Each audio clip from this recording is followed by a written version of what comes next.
So as the world marks this International Day of the Girl Child, United Nations experts are calling for more awareness of the vulnerabilities faced by girls in the midst of the coronavirus pandemic. The 14 experts also want governments to keep promises that were made to girls in China in 1995 to, among other things, safeguard their equal rights and end violence against them.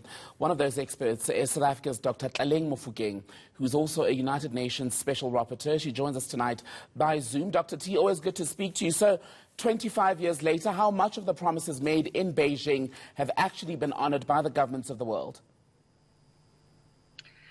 Thank you very much, Tembekile, for this invitation. I think the important part is that, COVID-19 has really put brakes on, really progressive and determined leadership that has been shown by communities throughout the world, to attain gender equality, but also to bring to life this blueprint, right, which is the Beijing Platform of Action to life. And it's unfortunate that it's in this, the last 10-year countdown to achieving the Sustainable Development Goals that we've hit this massive global speed bump. Some countries globally and in the different regions, especially the global south, are showing different successes in different thematic areas, and some, of course, need, to commit to achieving, women's rights and access to health and economic participation and empowerment much more than they have previously. So the successes are there, but unfortunately they are not, blanket, or we can't say everyone is doing the right thing all of the time. We do have pockets of excellence globally.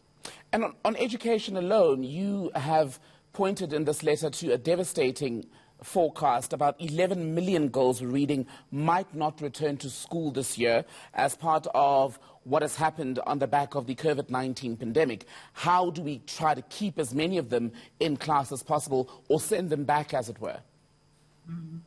It's important to realize that, the right to education has to be supported by action and infrastructure and budgets that are clearly earmarked for developing infrastructure required for children to not, even if they are not in school, to not miss out on content. I think we've all accepted as adults and people who are working in the economy that digital work is what is going to be done now. We've all accepted this virtual work from home, but in the classroom, it's not translating as fast, because in many of the countries where these young girls come from, there isn't infrastructure for everyday innovation and technological advancement. And so it's very difficult to then expect that these states will have, these plans that they can roll out immediately, especially if we are moving everything to data and technology and mobile devices, which of course is important for us to then remind states of their obligations, right? Access to data and internet and technology is not a nice to have. It's not an issue of doing things for the greater good. These are human rights issues that literally impact on girls' ability to remain in school, but when they are out of school, when it's situations that it's none of their doing and it's out of their control, they are also still then unable to access information and content. So the issue of education have to be viewed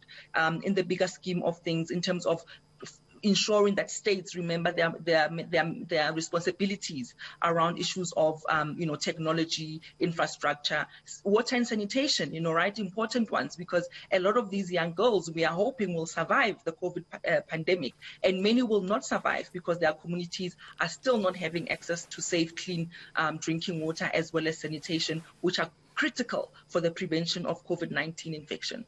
And do you think that the COVID-19 pandemic, as devastating as it's been, has finally given states, especially on the continent, that much-needed kick in the rear, if you will, to finally address the long-standing inequalities, because sadly most of them are not new?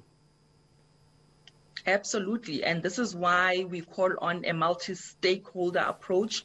We understand that Beijing Plus 25, as much as it's a moment in time, right, to look back and take stock of the promises that were made. It's important that states show leadership, that they show accountability and are committed to democracy. I think that's a really important thing, and it's important also to realize that without transparency, states cannot gain the trust of citizens. And a lot of these programs that the United Nations is spearheading, if you look at our UN bodies such as UNAIDS, UNFPA. They depend on communities trusting the United Nations, that in fact the programs and what they come with in terms of advice, for example, will be taken on, right? But it requires states to be transparent and to be honest where they are failing, and to then look for institutions as resources, by the way, to help them realize some of these rights, because we know that the efforts to realize the right of everyone to the enjoyment of the highest attainable standard of physical and mental health depends on other rights, such as the reduction of poverty, such as access to good roads, right, so young people can access clinics. It requires a specific focus on vulnerable and marginalized groups of young girls, that there's those with disabilities, those with different sexual and reproductive health needs are also taken into account, and that these actions and these blueprints are resourced and met with domestication. And the work, by the way, of the Commission for Gender Equality, bringing things closer to us nationally, is important, because we are a national human rights institution.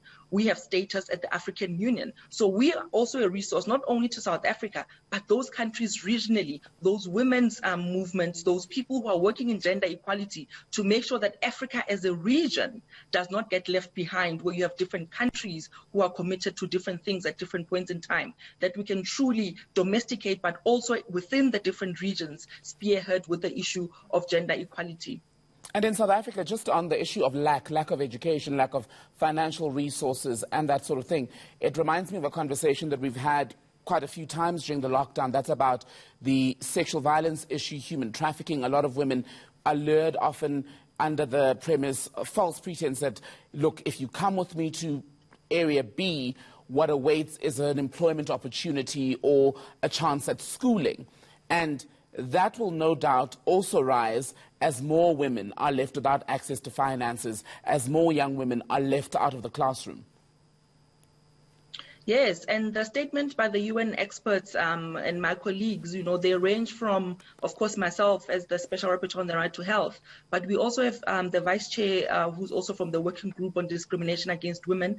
We also have a Special Rapporteur who works on contemporary forms of slavery, including causes and consequences of trafficking in persons, violence against women, and of course, the issue of sale and sexual exploitation of children. And we know that almost in any disaster situation, it's always the disproportionately impacting Black people, people of color, indigenous communities, those in rural areas. Definitely there is a gendered and racial discrimination that can also be further heightened by moments of humanitarian crisis. And of course, COVID-19 is one such a moment. And this is why it was important for all of us as experts to jointly issue the statement on this occasion of the International Day of the Girl Child, to also highlight these vulnerabilities of girls, especially in the context of COVID-19, but also call on the government to play their part in protecting the rights of children, and also making sure that they keep those premises that they made to them in Beijing 25 years ago. Just on that point, on Friday we got news from the Nobel Committee that the World Food Programme, which does a lot of work helping many of the communities that are left without precisely because of violence and poverty, they're trying to feed many of the children in those communities. Do you think recognition from the likes of the Nobel Committee helps the cause of agencies under the United Nations, where you are working, to at least get the word out so people realize just how devastating poverty, hunger, sexual exploitation and everything else that is an issue, especially in Africa, needs to be addressed? Absolutely. And it's about listening to young people. It's about listening to what young people need to create the world that they will live in the future, because this is their future. This is their world. It's about protecting human rights defenders all over the world. And as much as the United Nations is reaching out in terms of humanitarian times, and of course in those communities where the needs are so dire, it's about survival, right, in many of these communities, that we ensure that we take on a human rights perspective and a framework to every single thing that we do, because people find themselves vulnerable for a variety of reasons. I mean, you've spoken about hunger. Just in South Africa alone during COVID-19, there are statistics that point to how many families were simply unable to buy food for survival, and how many children were then impacted by that. And we know that children who are not receiving good nutrition are unable to thrive and grow. They suffer with issues of stunted growth. They cannot concentrate in class, and therefore their cognitive development is delayed. Their academic achievements are low. And we know in terms of access to then higher education and tertiary education, academic excellence in many countries, it's still what is the litmus test for access to furthering your education and coming out of poverty. So it's very important to look at these issues in terms of social, economic, political, cultural, health, spiritual, right, as part of ensuring that the future of girls will be that they are holistically cared for and that they can truly thrive and make for themselves a future that they, feel in control, they feel in charge, and they are affirmed in having those human rights to truly be who they want to be and make a life that they want for themselves. Dr. Tlaleng Mofokeng, United Nations Special Rapporteur, thank you so much for speaking to us on this International Day of the Girl Child.